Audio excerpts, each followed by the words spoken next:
Kowe ana wong wadon ayu, glena-glena ki jara-jara, duweke wong liya, duweke tangga aja nganti disenengi engko mundhak dadi gawe rekoso. Ora kena, ora kena. Engko nggone apa grayu wong ora kena dosa. Iya, engko sumpene engko nyung jere kuat apa amlong-amlong dedongane ka sing bojone dongane ora trima. Barang Rita bosok ngono ala ya medeni. Ah iya Kang Togog ya medeni. Iya mulane aja nganti nggodhone duweke wong liya. Engko ndet siwit krasa.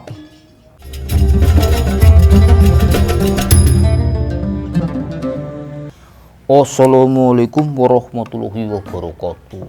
Waalaikumsalam warahmatullahi wabarakatuh. Alhamdulillah. Alhamdulillahirabbil alamin wa bihi nasta'inu ala umuri dunya waddin. Wassalatu wassalamu ala sayyidina Muhammadin wa alihi washabihi ajmain. Kang Togog. Allahumma sholli ala sayyidina Muhammad wa ala ali sayyidina Muhammad. Gusti Bendara kabeh. Iya Togog. Padha sehat muga-muga. Lan kowe Togog batirmu Sarawita sehat kok. Ya pangapunten niki sehat-sehat tapi wong kantong ora sehat Gusti. Wah, kowe kandha senenge kantong Sarawita. Lah ya iya wong wong urip kantonge ngan kandel beda kok. Kowe mondhen nang ngapurane Gusti engon Sarawita ku senenge kandha kantong menawa kok Jon. Welah dalah. Iya.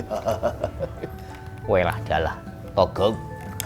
Sedulurmu kuwi kandas nenge kuwi kantong. Allah ki ora prubuh molohan. Lho, Togog. Iya Kang Togog. Kang Togog. Ya moga-moga keluargane pindho ngaku ya sing pada slamet, sehat waras, bergas. Muga-muga diparingi kawelujengan. Pada melu pengajian moga-moga kanggo gondhele iman, muga-muga gondhele iman mengko nyong mati nang alam dunya tinimbalan mengko ora kelalen nyong oli kebegjan. Ya moga-moga Kang Togog oli kebegjan, Kang Togog mlebu maring kasuwargan, muga-muga ya ora kelalen selawat salam dumateng junjungan Nabi Agung Baginda Rasulullah Sayyidina Muhammadin sallallahu alaihi wasallam. Muga-muga nyong kabeh tak iya Rika kau ngertine bae engan donga ketinggo nyong kabeh. Iya ku sing ngodil. Muga-muga diparing sapa dening Baginda Nabi. Moga-moga ya nyong dadi wong ya nyong njaluk donga supaya nyong dadi wong sing taat. Yo iya. Taat maring Gusti Allah, taat maring Allah taala. Nggih taat maring Kanjeng Nabi. Iya. Anggen wong taat kan kepenak. Taat maring Allah Taala. Kuwi aja kelalen 5 wektune dilaksanakna. Anu Sarawita. 5 wektu. Aja kelalen. Salat zuhur, asar, maghrib, isya, subuh. Iya. Aja kelalen kuwi Sarawita.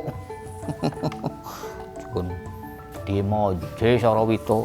Iya salat 5 waktu aja kali ditinggalna. Iya. Bentuk-bentuk ketaatannya apa bae Kang Togog? Ya taat maring Gusti Allah, Allah Taala ya ora yang taat maring Allah Taala ya ku tulus. Harus tulus ya tulus. Salat ya sing ikhlas, nganti niate pamer ya ora kena. Salat niate men dalem bojone ya ora kena to. Iya Kang Togog ora kena. Kudu salat sing temenan kaya kowe Gusti Bupati. Iya Gog. Salat sing bagus Gog. Iya. Salat sing bagus. Soale wong sing taat maring Gusti Allah kuwi biasane yen nek duit lebih kewajiban bayar zakat aja kelalen. Aja kelalen Kang Togog yo aja kelalen. Wong taat bareng Allah Taala aja kelalen. Salat. Lah kowe yang taat karo Kanjeng Nabi karo Rasulullah.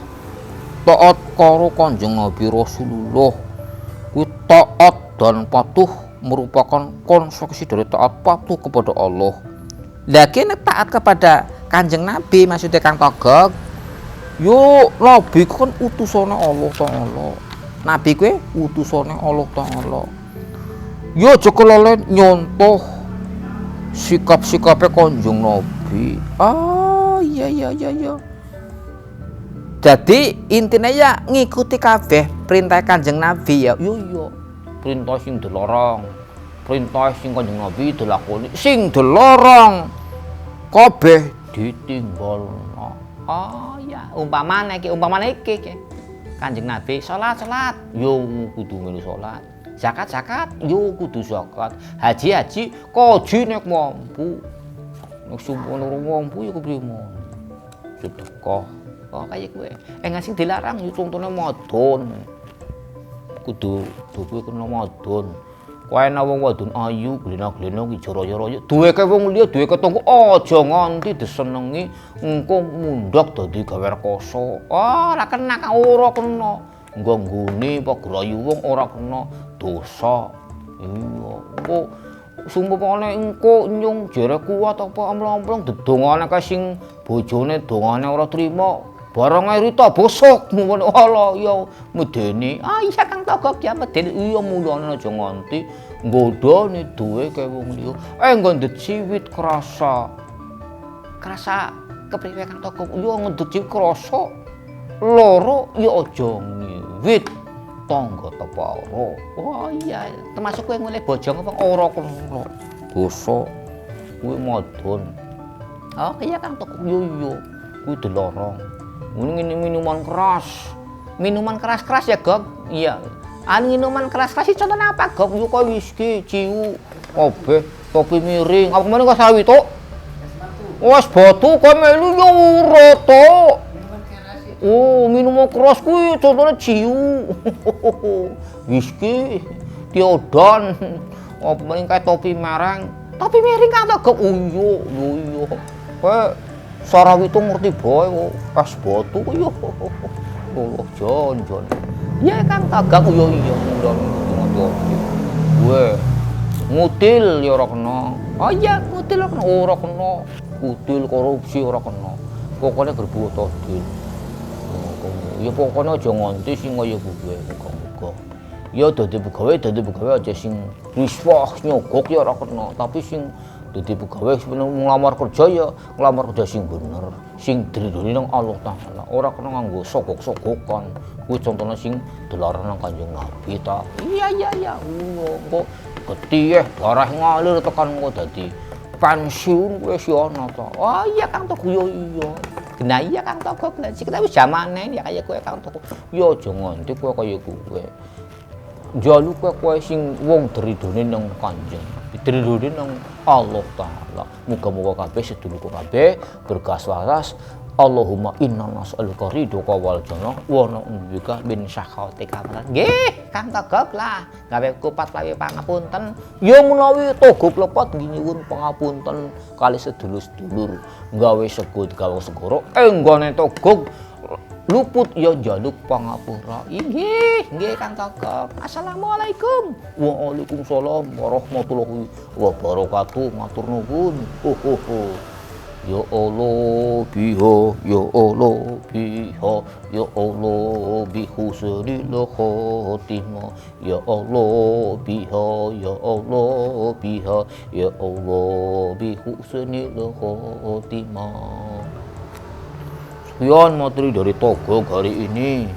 Materi Togok itu iman wong sing taat maring Rasul. Ya Kang Togok. Iya.